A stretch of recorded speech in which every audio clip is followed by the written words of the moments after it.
김형우 장로님 가족이 나오는 교회니까 저것은 오늘 모교회에 방문한 그런 마음입니다. 저도 즐겁게 기쁜 마음으로 말씀을 증가하겠습니다. 노인은 추억을 먹고 산다는 말이 있습니다. 정말 그런 것 같습니다. 저도 노년기가 되니까 왜 그렇게 자꾸 과거를 돌아보는 시간이 많습니까? 그런데 과거를 돌아보는 가운데 늘 느낌은 하나님의 전적 은혜였다. 여호와께서 내게 주신 모든 은혜를 무엇으로 보답할꼬? 이 말씀으로 고백을 드립니다. 제가 과거를 돌아보는 가운데 참 고맙게도 저에게는 평신도 스승들이 많았다는 것 너무 감사해요. 평신도를 하게 되면은 장로, 집사, 원사, 서리집사 포함한 모든 성도들이 평신도지요. 목회자는 성직자입니다. 그 외 모든 장로, 집사, 원사, 서리집사, 평교인은 크게 평신도 그룹에 속합니다. 목사는 교회를 대표하고 장로는 교인을 대표합니다. 그 제게는 평신도들 가운데 많은 스승을 세우신 것 너무 감사한 거예요. 그들이 직접적으로 저에게 말로서 깨우친 거 아닙니다. 그들의 행동을 통해서 하나님께서 깨우쳐 주신 것 주님 감사합니다. 아무개 그분도 내게는 스승이 되었습니다. 그런 점에서 평신도 스승입니다. 자, 구체적으로 말씀드리겠습니다. 하나님께서 단위에 세우신 사역자에게는 신적 권위, 신적 의미를 주신다는 것을 깨우쳐 주신 평신도 스승이 있었습니다. 제가 65년도 여름방학 동안에 충남에 있는 서산 원북면에 있는 어느 교회에 2달 가까이 섬긴 적이 있습니다. 그때 26살 때입니다. 교회는 한 25명, 25명 정도 되는 서해바다 가에 있는 어촌교회였습니다. 그 교회의 중심되는 지사님은 50대 육군 상사 출신이었습니다. 처가 첫날 떡 서니까 여름이기도 하지만은 그때는 다 마룻바닥이었지요. 예배당은 다 마룻바닥인데 날씨가 더워서 그런지 난방시아스 단추를 다 풀어제치고 뒷짐을 비스듬해가 예배를 드립니다. 제 생각에는 아들뻘 되는 새파란 제 신학생이 어떻게 설교하나 보자 하는 그런 태도였어요. 주눅이 들립니다. 둘째 주일도 마찬가지예요. 단추를 탁 풀제끼고 뒷짐을 탁 짚고 예배를 드리고 말씀을 듣는 거예요. 그런데 설교 시간에 갑자기 자세를 바르게 탁 하더니 단추를 탁 채우고 아주 경건한 자세로 예배를 드리는 거예요. 그 다음부터 계속 그런 자세로 경건한 자세로 예배를 드립니다. 저 그때 깨달은 것이 뭔가 하면은 비록 햇땡아리 신학생이지만은 하나님께서 다리에 세우실 때는 신적 권위, 신적 의미를 주시는구나 깨달았습니다. 오늘 말씀 보십시오. 그 당시에는 로마 시대입니다. 로마 군대 장교라면은 금발 셉니다. 권세가 셉니다. 이런 백부장이 하나님의 사자의 지시로 사도 베드로를 청하고 모십니다.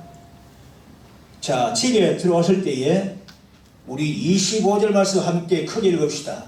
25절 마침 베드로가 들어올 때에 고넬료가 맞아 발 앞에 엎드려 절하니, 아니 당대 로마 군대 시대에 로마 장교가 베드로 앞에 큰 절을 하면서 최대의 예의를 표했습니다. 왜 그렇습니까? 하나님의 사자가 지시했지요. 들어오는 시간에 신적 권위를 느꼈죠. 그러니까 큰 절을 하면서 최대의 예의를 표한 겁니다. 여러분, 우리 믿음의 사람들은 이러해야 됩니다. 교회를 맡은 사역자에게는 하나님께서 함께 하신다. 신적 권위를 느껴야 은혜를 받고 은총을 기를 받는 겁니다. 행여나 여러분들 다니엘 시오신 조에게 마음속으로 내가 뭔데, 내가 몇 살인데, 그런 사람 한 사도 기반합니다. 하나님의 고리가 있단 말이에요. 하나님께서 감히 내 종을 그런 신적 권위를 주신단 말이에요. 저는 그래서 그때부터 목회하면서 이런 체험들 많이 했습니다. 아무것도 아닌 나지만은 하나님께서 신적 권위를 주시는구나. 많이 체험했습니다. 교인은 그러해야 은혜를 받습니다. 그 다음에 둘째로는 하나님께서 쓰시는 종에게는 생활의 일체에 하나님께 책임을 지신다는 것을 깨우쳐 주신 평신도 스승이 있었습니다. 제가 66년도에 서울 영천교회에 정식으로 전도사로 봉사하게 되었습니다. 저는 고렵하지만은 신학교는 사당동에 있는 총리신학관이었습니다. 왜냐하면 서대문에 있는 영천교회에서 부산 고려신학과에는 거리가 멀기 때문에 안 되어서 총리신학 갔습니다. 그런데 그 당시에 전도사 사례가 얼마 되었겠습니까? 그걸 가지고 등록금 내고 생활을 해야 되고 교통비를 쓰고 다 해야 되는데 어떤 날에는 차비가 없는 거예요. 차비가. 서대문에 있는 영천교회에서 한강을 건너 사랑동에 있는 총회신학교 가는 데는 어림잡아 빨리 가도 한 3시간쯤 걸릴 겁니다. 그 당시에 교인에게 돈 빌리는 걸 상상도 하지 못할 때였습니다. 정말 절체절명의 순간이죠. 오늘은 새벽기도 마치고 일찍 가야 되겠다. 아마 서러워서 눈물도 좀 흘린 것 같아요. 아니 눈 떠보니까 내 성령 찬송 위에 봉투 하나 있는 거예요. 봉투. 그때 그 감격 말이요. 감격. 순간 느끼는 것이 햇병아리 전도사에게도 하나님께 책임을 주시는구나. 얼마나 감격했는지요. 그 이후에도 하나님께서 어릴 때마다 하나님께서 누구를 통하시든지 도와주실 때에 하나님이 책임지시는구나. 하나님이 책임지시는구나. 여러분, 목회자면 그렇겠습니까? 일반 성도도 마찬가지입니다. 하나님의 자녀가 아닙니까? 하나님께 자녀를 나무랄 하시겠습니까? 우리 할 일은 기도하고 주님을 바라보는 겁니다. 주께서 어쩌면 그렇게 신기하게 도와주시고 은혜를 주시는지 참 신기합니다. 그것이 신앙생활하는 맛이란 말입니다. 하나님께 나 같은 것도 사랑하시는구나. 은총을 베푸시는구나.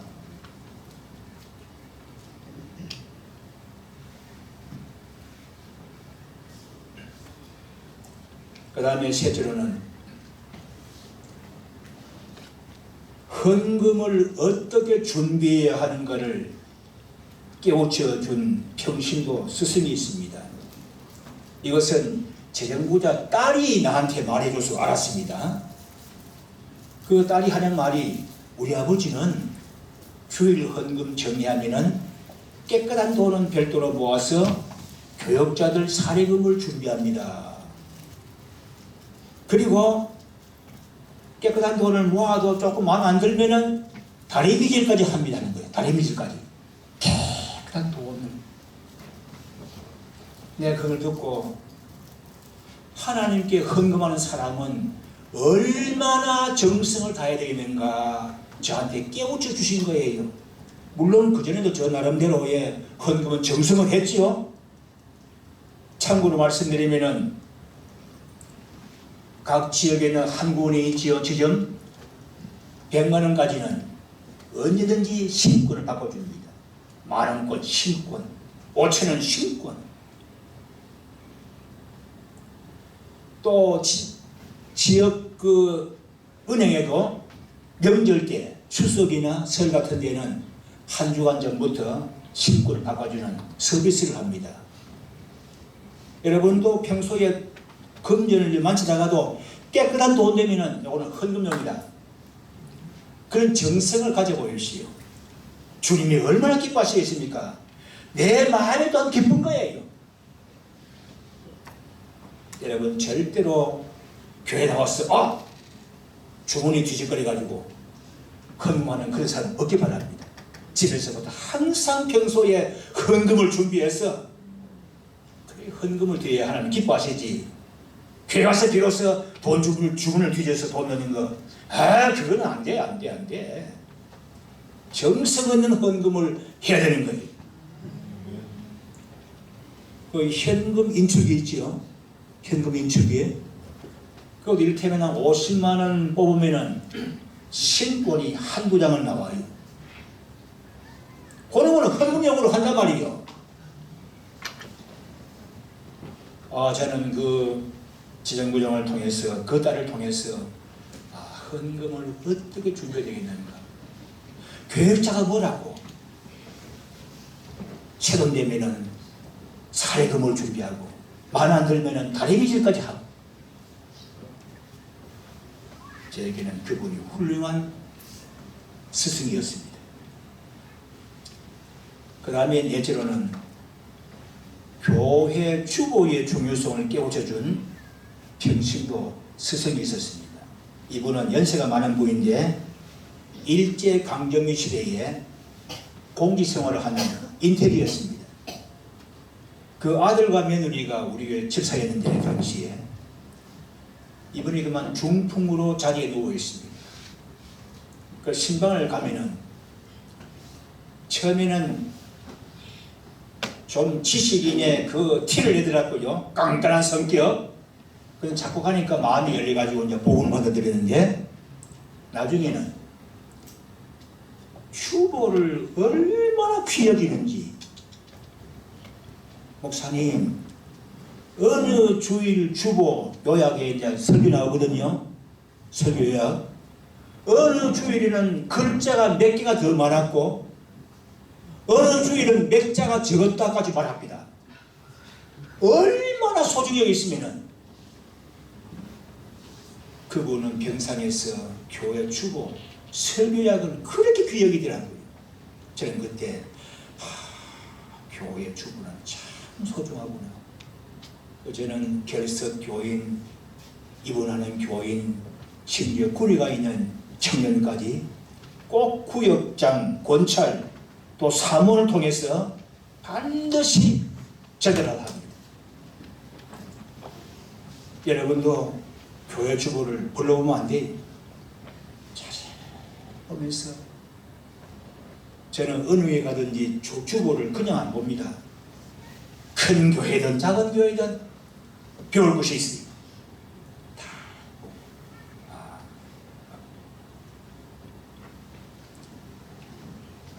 우리 형님 가정에도 주보 몇 년치 꼭 이렇게 관리하는 것을 보고 주보를 귀히 여기시는구나. 저는 심호할 때에 해마다 교회 주보철을 만들어서 시상을 했습니다.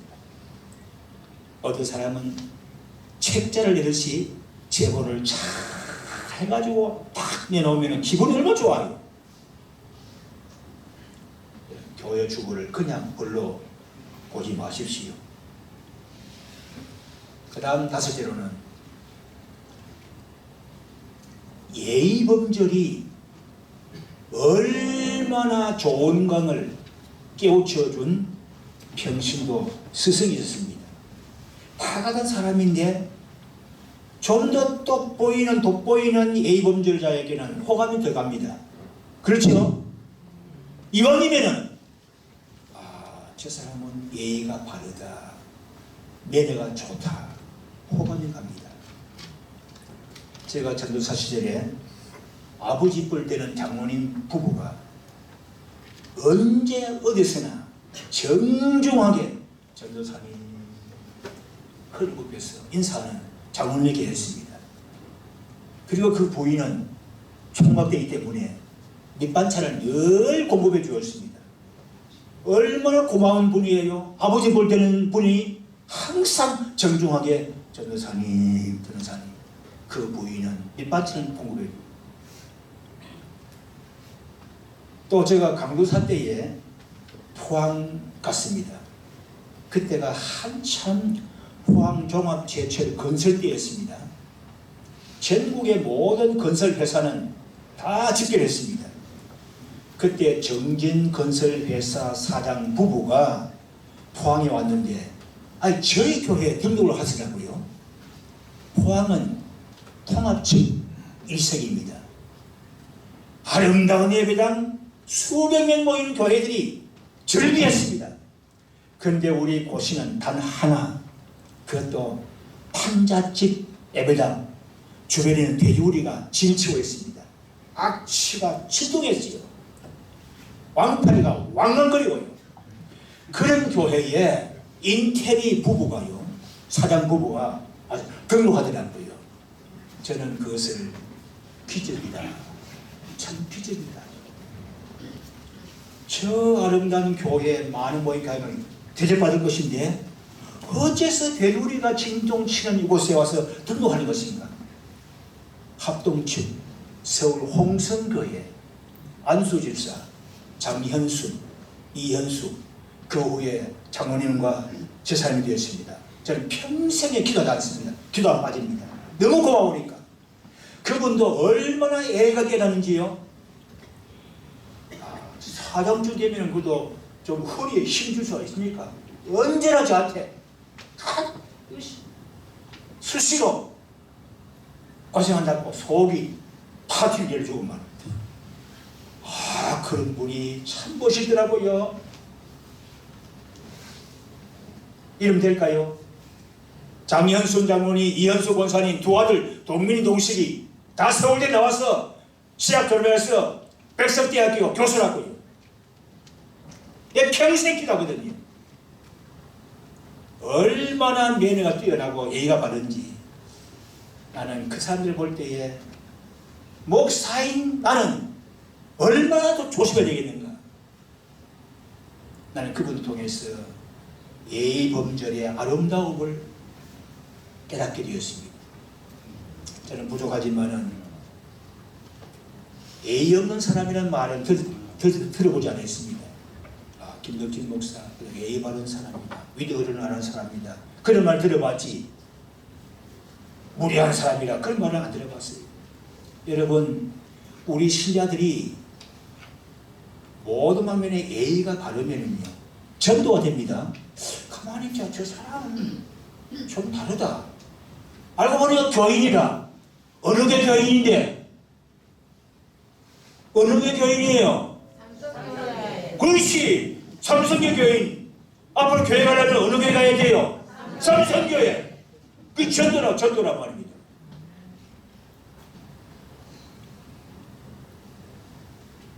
제 장유, 김해 장유, 신도시입니다.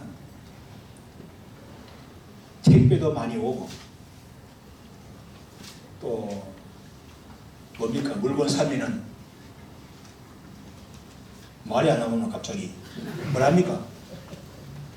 예? 큰 마트 가가 하면은 예? 예? 안 해봤습니까? 집 배달해 주는 거. 택배는 저기 뭐야 그거 하고. 이거 와 이거 안 나와. 그 있잖아요, 그죠? 뭐 쌀이고 뭐 이런 거 가져주는 거.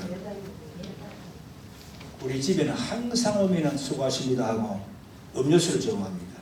음료수. 한 분이 60대 된 노인이 그 이제 그 마트에 배달해 주는 사람인데 꼭 그래 했거든요. 마지막 정리하면서 인사를 왔더라고요. 알고 보니 신랑이나 신랑. 우리 집 아파트에는 교회가 있잖아요. 내가 전도 안 했거든요. 네, 고향에 가는데 교회 가면은 교회 나와 있습니다. 저기 스스로 말하더라고요.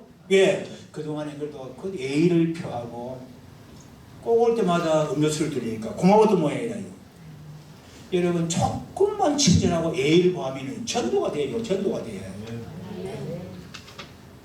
삼성교 교인들은 예의가 바르더라. 매너가 좋더라. 이왕 갈 바에는 어느 교회 가자고요? 삼성교회 가자고. 그게 전도란 말입니다.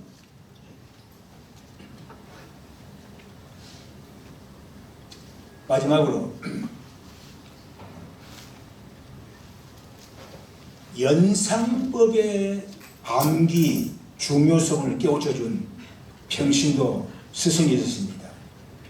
우리가 뭘 기억하다 하면 얼마나 힘듭니까? 그런데 연상법을 이용하고 그것을 노하우로 만들면 훨씬 좋습니다. 막무원의 식으로 암기하면 잘 안 되잖아요. 뭐 연상을 하면서 하면은 그것이 훈련되면 참 좋습니다. 예를 들어서 제가 제주도에 처음 갔을 때에 아마 제주도는 제가 한 20번 더 갔을 겁니다. 교회에서도 가지요, 노예에서도 가지요, 초청받고도 가지요, 또 뭐 이런저런 갔는데 처음 갔을 때에 제주도 출신 아가씨, 상냥한 아가씨가 제주도를 쭉 설명하면서 제주도의 명물 한라산이 있지요. 한라산 높이 얼마예요? 하면서 하는 말이 모두 기억합니까? 한 번 더 구경하러 오십시오. 이것이 한라산 높이라는 거예요. 무슨 말인가? 한 번 더 하나 구경하러 오십시오. 50. 1950이잖아. 그냥 1950 하면 잘 잊어지만은 한 번 더 구경하러 오십시오 하면 딱 바뀌잖아요. 옳거니. 저는 그때 힌트를 넣고 연상법을 피하죠. 자꾸 노하우를 개발하고 그것이 교인 이름을 기억하는 데도 도움이 되었고 성경 요절 말씀 암송하는 데 도움이 되었고 성경 가르치는 데도 유익했습니다.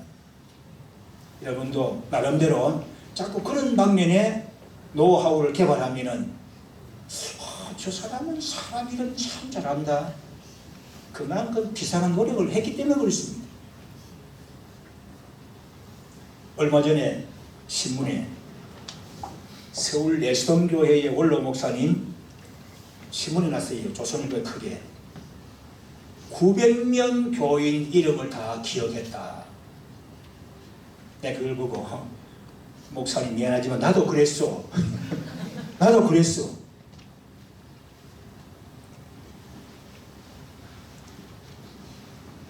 여러분 성경 말씀도 요절의 말씀 암송하려면 그만큼 마음을 집중하고 암송하려고 애를 쓰면은 또 연상법까지 동원하면은 쉽게 암송할 수가 있습니다.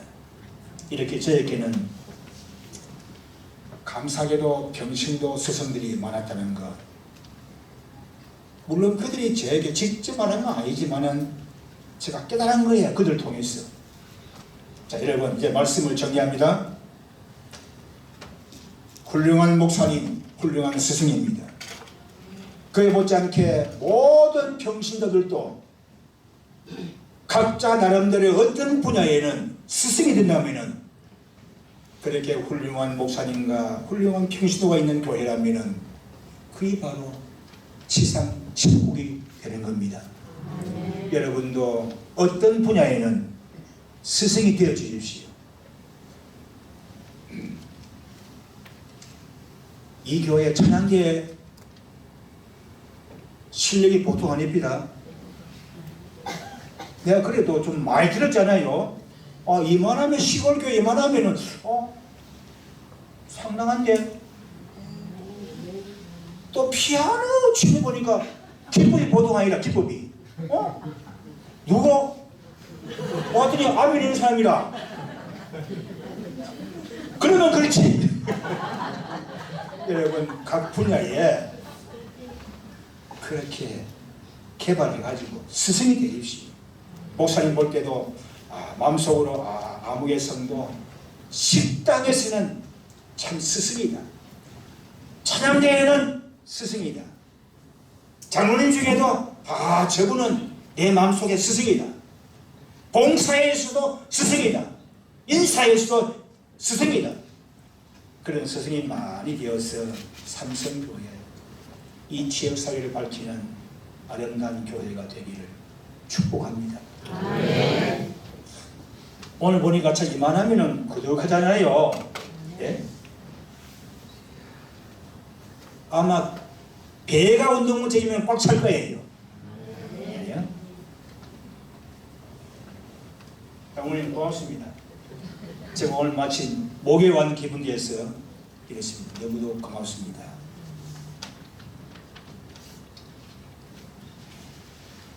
오늘 장모님께서 설교한 후에는 헌금 기도를 하시고 바로 축도를 허락합니다. 다른 순서는 옛날 목사님께는 좀 안 맞아요, 스타일이. 그렇지요? 이해하시죠? 네, 바로 헌금 기도하고 축도를 할 겁니다.